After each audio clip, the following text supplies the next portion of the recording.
तो फाइनली मैंने देख ली है मलयालम मूवी ब्रह्मयुगम, जो कि हॉरर थ्रिलर की कैटेगरी में आती है। IMDb पर इस मूवी को 8.4 आउट ऑफ 10 स्टार्स मिले हैं। मैंने देखी है हिंदी में, जो कि OTT प्लेटफॉर्म सोनी लिव पर अवेलेबल है। थिएटर में इसलिए नहीं देख पाया क्योंकि कहीं भी हिंदी में शो अवेलेबल थे ही नहीं, था तो सिर्फ मलयालम में, वो भी इंग्लिश सबटाइटल के साथ। अब मूवी की स्टोरी के अराउंड और एंडिंग को लेकर काफी सारे लोगों के मन में कई सवाल है, जिनका जवाब मैं वीडियो के एंड में आते आते दे दूंगा। पहले बात कर लेते हैं स्टोरी की। तो मूवी की स्टोरी 17th सेंचुरी मलाबार पर टेक प्लेस करती है, जहाँ हमें दो आदमी दिखाए गए हैं, जिसमें से एक का नाम हमें थीवन और दूसरे का नाम कोरा बताया गया है। अब दोनों किसी से बच के भाग रहे थे, जिसका रीजन हमें आगे बताया गया है। उन दोनों को नदी पार करनी होती है, पर जंगल में रास्ता भटक गए थे और रात काफी होने के कारण उन्होंने आग जलाने का बंदोबस्त कर दिया था। तभी कोरा को कुछ अनईजी फीलिंग आती है। वो थीवन से कहता है कि कुछ तो है इस जंगल में, और उसे आगे बताता है कि आज की रात काटना मुश्किल है, और उसको आग जलाए रखने को कहता है। तभी हमें दिखाया गया है कि जब थीवन की आग लग गई थी, तब कोरा कहीं गायब हो गया होता है। थीवन उठते ही उसे ढूंढने लगता है। आगे जाके उसको कोरा मिल भी जाता है, जो कि एकदम स्टिल होके किसी को देख रहा था। वो थीवन को इशारा करके एक लड़की को दिखाता है, जो कि हाफ नेकड होती है। कोरा उसको देखते एकदम मंत्रमुग्ध हो गया था और उसके पीछे पीछे चलने लगता है।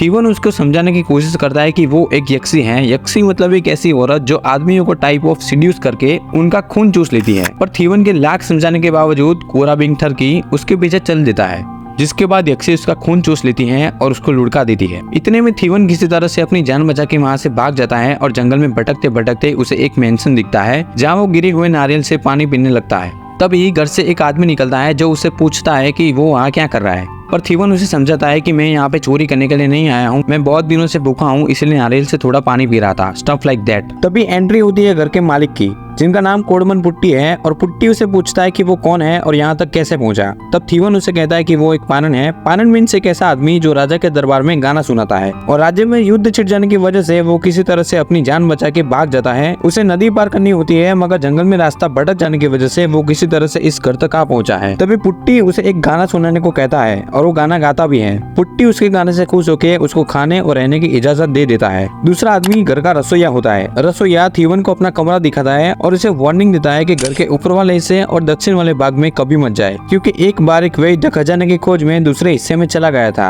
और तब से वो कहीं दिखा ही नहीं। बाद में एक अजीब सा सीन आता है, जहाँ थीवन अपना खाना खाने से पहले भगवान का शुक्रिया अदा कर रहा होता है। तभी पुट्टी उसे कहता है कि तुम्हें खाना तो मैंने दिया है ना, तो फिर ऊपर वाले का क्यों शुक्रिया अदा कर रहे हो। जिसके जवाब में थीवन उससे माफी मांगता है और कहता है कि मेरा कहने का मतलब ये नहीं था। उसके बाद थीवन अपने कमरे में आने के लिए जा रहा होता है, और तभी वो रसोइया को ऊपर वाले कमरे में खाना ले जाते हुए दिखता है, जहाँ उसको जाना अलाउड नहीं था। उसको नजरअंदाज करने के बाद वो नेचर स्कूल के लिए निकलता है। तभी उसे कई खबर दिखती है। हमें एज अ व्यूअर पता चल जाता है कि यहाँ कई लोगों को दफनाया गया है। थीवन उन कब्रों को देखकर काफी घबरा जाता है और वहाँ से भाग जाता है। तभी उसे घर के ऊपर वाले फ्लोर से काफी स्ट्रेंज आवाजें सुनाई देती है, जैसे कि कोई जंजीरें घसीट कर जा रहा हो। क्यूरियोसिटी में आके वो ऊपर वाले रूम में चला जाता है और वहाँ पर वो स्ट्रेंज नॉइजेस बढ़ने लगती है और वो वहाँ से भी भाग जाता है। अगले दिन पुट्टी घर के आंगन में 64 खेल रहा होता है, और तभी थीवन वहाँ आता है और पुट्टी को कहता है कि उसने भी बहुत सी बार ये गेम खेला है। बातों ही बातों में पुट्टी उसे खेलने के लिए आमंत्रित करता है, मगर यहाँ पे इस गेम का नियम होता है कि आपको खेलने के लिए कुछ न कुछ दाव पे लगाना पड़ता है। और तभी यहाँ पे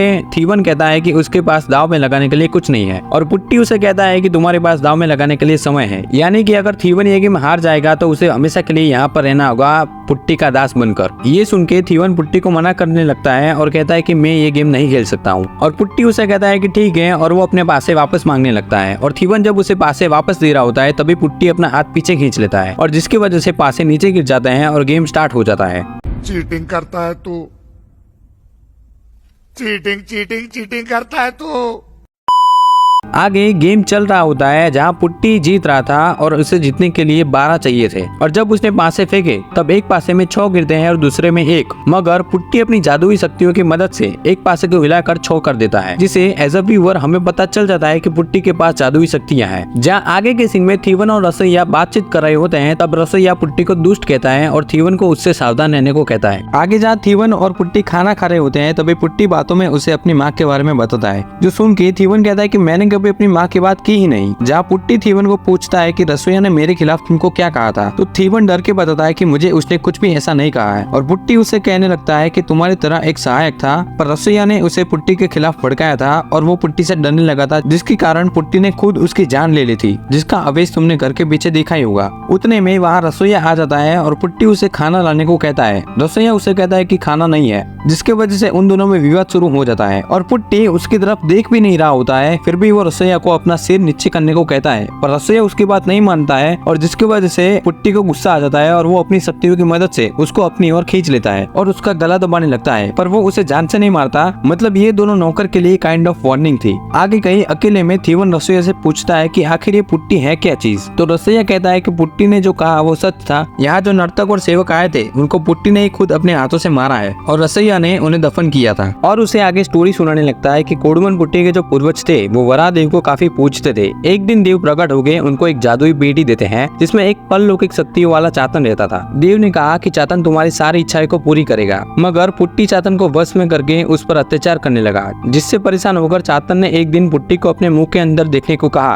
कि इसके अंदर आपको नर्क दिखेगा। जब उसने देखा तो चातन ने उसकी आत्मा खींच ली और उसे मार डाला और एक के बाद एक उसने सारे घर वालों को बदतर मौत दी, जिसके बाद चातन ने घर में कब्जा कर लिया। यहाँ कई मांत्रिक भी आए घर से चातन का पीछा छुड़वाने के लिए, पर वो सभी असफल रहे। फिर इस परिवार के आखिरी वंशज कोडमन पुट्टी जो चातन को मारने के लिए आते हैं, अब वो चातन को काबू में कर पाते हैं या नहीं वो तो हमें नहीं बताया है। रसोईया थीवन को कहता है कि अगर वो सतर्क नहीं रहेगा तो उसके लिए भी उसे खड्डा खोदना पड़ेगा। अब आगे के शॉट में हमें दोबारा से यक्षी को दिखाया जाता है जो कि घर के अंदर जा रही होती है और वो कोडमन पुट्टी से इंटीमेट हो रही होती है। ये सब होते हुए थीवन देख लेता है और अगली सुबह थीवन रसोईया को भाग चलने के लिए कहता है, पर वो उसे नकार देता है। बाद में अकेले ही जाने का मन बनाकर अपना सामान बांधने लगता है और तभी वहाँ पुट्टी आ जाता है। थीवन उससे कहता है कि मुझे अगर जाने दो, मेरी माँ घर पे इंतजार कर रही होगी। पुट्टी उसे कहता है कि मैंने तुम्हें जाने से कब रोका है, मगर बारिश खत्म होने के बाद चले जाना। तभी बारिश नहीं हो रही थी, मगर जैसे ही पुट्टी ने ऐसा कहा और तुरंत बारिश शुरू हो गई। पुट्टी उसे कहता है कि यहाँ एक बार बारिश शुरू हो जाए तो कई महीनों या कई सालों तक बारिश नहीं रुकती। इस सब से थीवन काफी डर चुका होता है, तो रसोईया उसका डर दूर करने के लिए उसको मदिरा पिलाता है और उन लोगों में बातचीत होती है उसके परिवार में कितने लोग हैं, और उसकी माँ ने उसे कान की बालियां दी थी तोहफे में। वैसे तो ये बातचीत काफी नॉर्मल है, मगर आगे जाके इसका इंपॉर्टेंस पता चलेगा। मदिरा पी के थीवन सो जाता है और उसे एक बुरा सपना आता है जिसकी वजह से उसकी आंख खुल जाती है। थीवन ने बाहर रसोईया को खड्डा खोदते हुए देख लिया और उसे लगता है कि ये खड्डा उसके लिए खोदा जा रहा है और उसने बारिश में ही भाग जाने का डिसाइड कर लिया। थीवन घर से भागता है, मगर कुछ दूर जाते ही उसको खून की उल्टियां होने लगती हैं, जिसके कारण उसे दोबारा घर में ही आना पड़ता है। घर के दरवाजे पर पुट्टी खड़ा था जिसने कहा कि तुम्हें जाना ही था तो फिर मेरी इजाजत लिए बिना क्यों गए, और अगर पूछ के जाते तो खून की उल्टियां नहीं होती। ये सुन के थीवन उसे माफी मांगकर उसे कहता है कि मुझे प्लीज जाने दो, मगर पुट्टी उसे परमिशन नहीं देता है। रसोईया उसे कहता है कि यहाँ से कोई नहीं जा सकता, ये एक रहस्यमय गांठ की तरह है जिससे जितना तुम दूर जाओगे ये तुम्हें उतना ही कसता जाएगा, और कहता है कि इस जगह का प्रभाव ही कुछ ऐसा है कि यहाँ लोग सब कुछ भूल जाते हैं। जो प्रूफ कराने के लिए वो थीवन से पूछता है कि तुम कितने दिनों से यहाँ रह रहे हो, तो वो कहता है कि कुछ दिनों से। फिर रसोईया उसे कहता है कि तुम यहाँ कुछ दिनों से नहीं कुछ मास से रह रहे हो। जी हाँ, थीवन को यहाँ आए कुछ महीनों बीत चुके थे, पर वो सब कुछ भूल गया था। रसोईया थीवन से उसका नाम पूछता है, वो भी भूल गया था, यहाँ तक कि उसकी माँ का नाम भी वो भूल चुका होता है। रसोईया उसे कुछ दिखाने के लिए ऊपर के कमरे में ले जाता है और यहाँ हम एक लाश देखते हैं और वो खुद कोडमन पुट्टी की थी। यहाँ रिवील होता है कि कोडमन पुट्टी जो चातन को काबू में करने के लिए आया था वो भी चातन को काबू में नहीं कर पाया था और चातन उसको जंजीरों में बांध कर रखता था, जिसकी मौत उस दिन हो गई थी और उसी के लिए ही रसोईया खड्डा खोद रहा था। रसोईया उसे कहता है कि इस घर के तहखाने में जहाँ अनाज भंडार है वहाँ एक कमरा है, उस कमरे के अंदर अनंत ज्योत जल रही है, अगर किसी तरह से उसे बुझा दोगे तो चातन की सारी शक्तियाँ कम हो जाएगी। पर उस कमरे की चाबी रसोईया को पता नहीं होती है और जिसका काम वो थीवन को सौंपता है। अगले सीन में थीवन पुट्टी से वापस चौसठ खेलने का प्रस्ताव रखता है, पर पुट्टी थीवन से कहता है कि तुम्हारे पास अब दाव में लगाने के लिए कुछ भी नहीं बचा, और थीवन कहता है कि मेरे पास कुंजी है। तभी पुट्टी अपनी कमर पर हाथ डालकर चेक करता है कि उसकी कुंजी वहीं कहीं तो नहीं, और जिससे उसे पता चल जाता है कि वो कुंजी अपनी कमर के पास रखता है। थीवन कहता है कि मेरा मतलब था मेरी आजादी की कुंजी, अगर मैं जीत जाता हूँ तो मैं यहाँ से हमेशा के लिए चला जाऊंगा, मगर पुट्टी खेलने से मना कर देता है। आगे जहाँ हमें रसोईया खाना बनाते हुए दिखता है तभी वहाँ पुट्टी आता है और उसका गला दबाने लगता है, ये कहकर कि मेरी मदिरा तुमने उस नौकर को क्यों पिलाई। रसोईया माफी मांगता है और पुट्टी उसे कहता है कि एक और गड्ढा खोद लो थीवन के लिए। जहाँ रात होने पर थीवन आखिरी बार गाना सुनाता है। पुट्टी के सोने के बाद थीवन उसकी कमर पर चाबी को ढूंढने लगता है, पर तभी पुट्टी अचानक से उठ जाता है और थीवन का गला दबाने लगता है और वो उसे अपनी आंखों में देखने को कहता है उसकी आत्मा खींचने के लिए। उतने में रसोईया ने अनंत ज्योत को बुझा दी थी। यहाँ हमें एक ट्विस्ट देखने को मिलता है कि जब ये पुट्टी उसका गला दबाने के लिए जाता है तभी उसने चालाकी से उसकी कमर पर से वो कुंजी ले ली थी। आगे हमें दिखता है कि चातन कमजोर हो जाने की वजह से कहीं छुप जाता है। थीवन और रसोईया मिलकर चातन को ढूंढने लगते हैं जादुई पेटी में बंद करने के लिए। जब पुट्टी के विष में चातन मिलता है तब ये भी रिवील होता है कि रसोईया पुट्टी का ही नाजायज बेटा था। चातन अपने पावर से दोनों को भ्रम जाल में फंसा लेता है, जहाँ हम देखते हैं कि पूरा घर घूम रहा है, पर कैसे भी करके वो दोनों बच जाते हैं और पुट्टी रूपी चातन के पास आते हैं, जहाँ रसोईया और पुट्टी के बीच लड़ाई शुरू हो जाती है। रसोईया को बचाने के लिए थिवन पुट्टी के गले में चाकू मारता है। फिर रसोईया उसके हाथ में से अंगूठे लेके उसको आग लगा देता है और आग घर में भी फैल जाती है। बाद में चातन का असली रूप दिखता है जो दोनों से छुप रहा होता है। अब रसोईया ने अंगूठे इसलिए ली थी क्योंकि वो चातन को काबू में कर सके।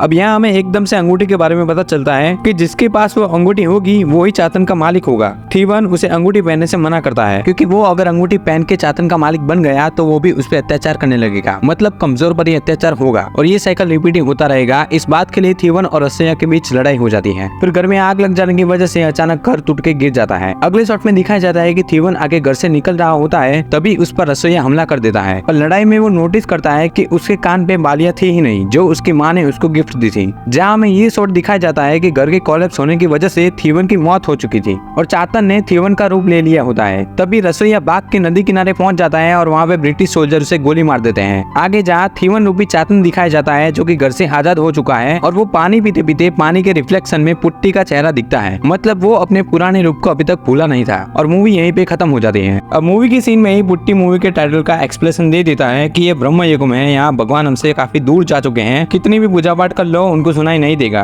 और ऐसा ही मूवी में भी होता है, आखिर में जीत चातन की होती है। यहाँ कई सटल डिटेल्स भी हैं कि हमें कभी रसोईया का नाम तक नहीं बताया, ऑब्वियसली क्योंकि वो अपना नाम भूल चुका होता है। और यक्षी का इस मूवी में बहुत ही छोटा सा पर इम्पोर्टेंट रोल है। कहीं ना कहीं यक्षी और चातन मिले हुए थे घर में आदमियों को लाने के लिए, इसलिए एक सीन में चातन रूपी पुट्टी और यक्षी इंटीमेट हो रहे होते हैं। एक और सीन में पुट्टी खुद कंफर्म करता है कि तुम्हारा यहाँ आना विधि का विधान नहीं है। एक और डिटेल, चतन को सब कुछ पता चल जाता था तो रसोईया के प्लान के बारे में क्यों नहीं पता चला। चतन के पास कई शक्तियां थी जिसकी मदद से वो दोनों नौकरों की बातें भी सुन सकता था और थिवन जब पूंजी लेने आता है तब वो सिर्फ सोने का नाटक कर रहा होता है, पर रसोईया के मन में अलग प्लान चल रहा होता है और वो प्लान कभी उसने थिवन को बताया ही नहीं था, इसलिए वो चातन को नहीं पता चला था और जिसकी वजह से वो लोग उसमें कामयाब रहते हैं। अब इस मूवी की एंडिंग ऐसी हुई है कि मेकर्स चाहे तो इसका दूसरा पार्ट बना सकते हैं। अब और बोलूंगा तो वीडियो बहुत ही लंबी हो जाएगी। ऐसी और कोई डिटेल हो जो रह गए हो तो कमेंट में बताना, बाकी वीडियो को लाइक और चैनल को सब्सक्राइब कर देना।